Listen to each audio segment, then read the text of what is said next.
All right, good afternoon, students. Sorry that I missed yesterday's reading. We got home from our evacuation and I was just cleaning up, trying to fix my pond and all that fun stuff. Okay, so we are on chapter 9. And last that we remember, the floodwaters had started coming into their home and it had gone up the second floor. They had to move to the attic. And then the dad said that his father had left an axe in the attic just in case, because he always felt there was going to be another big storm. So the father of Cleo and Barry had to pull that axe out, and last thing we knew is he was hitting the roof, so making a hole so they could get out to sit on the roof. All right. The water had risen to the attic by the time Dad chopped a hole big enough for them to climb through. The wind screamed and rain poured in. "Stay together," Dad shouted. "We're going to stay together." Cleo was so stunned that she stopped fussing. She kept her eyes on Barry's face, and he did his best to look calm, like Dad on the plane. Can't read right now. Dad dragged a trunk under the hole, stepped onto it, and pulled himself onto the roof. "Barry!" Dad yelled. "Climb up." Barry stood on the trunk. Dad lifted him by the arms, and Mom grabbed his legs, pushing him up slowly. Barry gasped when he stuck his head into the storm. The wind was so strong he couldn't keep his eyes open. The rain came down hard and fast, stinging his face like a million bees. Dad held on to Barry, then helped him lie down on his stomach. The wind pushed against Barry's back, gluing him to the roof. "Stay there," Dad shouted. Cleo came up next. Dad laid her down next to Barry. Barry put his arm around her and held on. Soon Barry and Cleo were sandwiched tightly between Mom and Dad. They lay bundled together like that, not talking. Mom had her arm over Barry's head. Dad's hand rested on his back. Cleo was pushed so close against Barry he could feel her heart beating. He smelled Mom's lemony soap. Barry kept his eyes closed. But just as he started to feel a tiny bit calmer, there was a loud thud at the end of the roof. Something had blown through the air and smacked against the house. Cleo sprang up, struggling to her feet, breaking free from Mom's and Dad's hold. "Akivo?" she called. The wind knocked her forward. Mom screamed. Barry's hand shot out and grabbed Cleo by the back of the shirt. Dad got a grip on her arm. They pulled her back into their huddle. Barry's heart hammered. So Cleo thought the loud sound was Akivo, the superhero that her brother had created. They got Cleo to lie flat again, but before Barry could rejoin their huddle, a gust of wind swirled around him, and hit him in the chest. He tumbled onto his side. "Barry!" Dad called, holding out his hand. Barry reached out, expecting to feel Dad's grip, but he slipped back, and his hand sliced through empty air. He slid down, down, down, down. The last thing he saw before he fell into the water was the terrified look on Dad's face. Well, that got real dark real fast. So that was the end of chapter 9, so it was very short. So in that chapter we have where Cleo jumps up because she thinks that Akivo is coming to save them, and they all pull Cleo back and save her and get her back down. But in Barry's efforts to help Cleo, he was forced out. A gust of wind knocked him off the roof, and now he's in the floodwaters. And the last thing he saw was his dad's terrified face, no longer calm. So I'm sure that doesn't help him at all. And that's got to be terrifying. So this storm is in full force right now.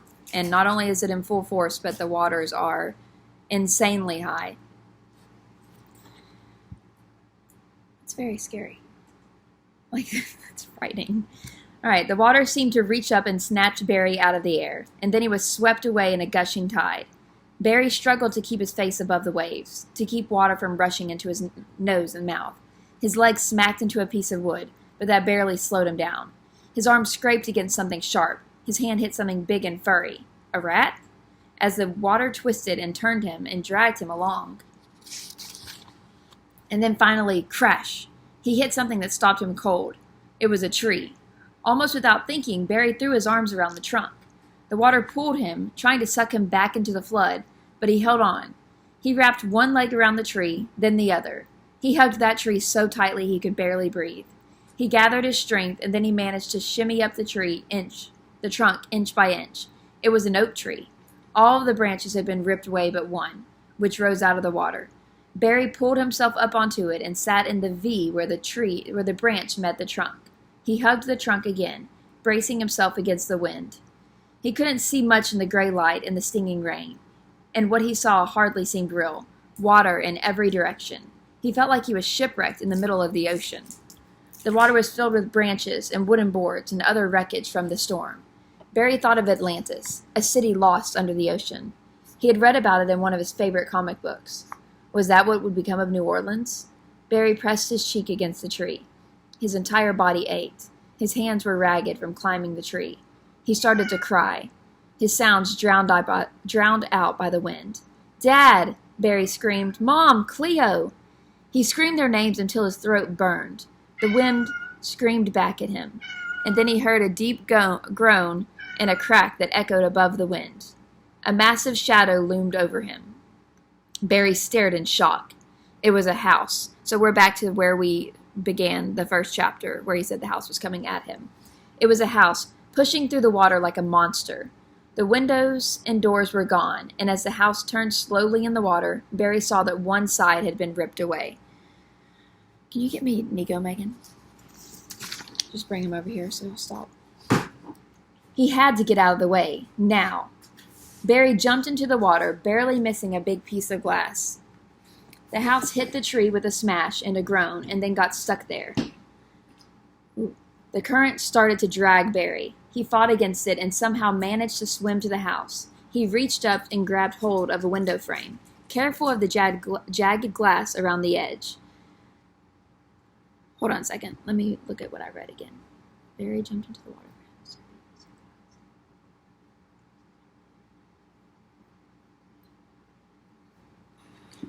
Okay, so now he's no longer on the tree and he's on the house. He's holding onto a window frame. A piece of wood fell into the water right next to Barry. Its bright color glowed in the ghostly light, sky blue. Barry stared at the house. Could it be? Yes, it was Abe's house. Abe McKay's. And that wasn't all. The sound of ferocious barking rang out. Somewhere in that ripped-apart house was Cruz, the killer dog. And here's a picture of Barry climbing into that window, or climbing to hold on to that window. And so we've this house that he has tried to get to safety on turns out to be Abe's house. That boy who is kind of scary. The one who'd gone through some troubles and has become kind of a bad boy now, and he has the dog that he says is a killer dog, and all he has to do is sick him on you and it will rip your neck out. So now Barry is on the house, and he has to worry about this dog that he believes might kill him. And that is the end of chapter 10. And since those were short, I'm going to go ahead and stop this recording and post it, but then I'm going to go ahead and read another chapter and post it as well. Okay. Y'all have a good afternoon.